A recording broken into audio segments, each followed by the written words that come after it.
La politique en France maintenant, avec en ce moment à l'Assemblée la niche parlementaire du Rassemblement national. Le groupe de Marine Le Pen présente ses propositions de loi. Elles n'ont d'ailleurs aucune chance d'être acceptées. Bonsoir Marie-Hélène Trémollet. Bonsoir Pierre, bonsoir à tous. Mais le RN n'a rien à y perdre, bien au contraire. Le parti en profite pour mettre chaque groupe face à ses contradictions.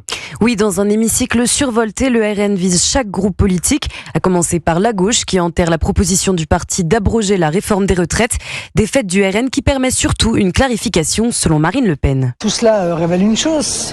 Nous savions déjà qu'ils étaient extrêmement sectaires, c'est-à-dire qu'ils sont prêts à trahir leurs électeurs pour ne surtout pas voter autre chose que le texte qu'ils ont eux-mêmes déposé. Le parti à la flamme se tourne ensuite vers la droite avec des propositions défendues historiquement par les LR, comme l'expulsion systématique des délinquants étrangers. Manière de contraindre le bloc central à justifier son refus de voter aux côtés du RN.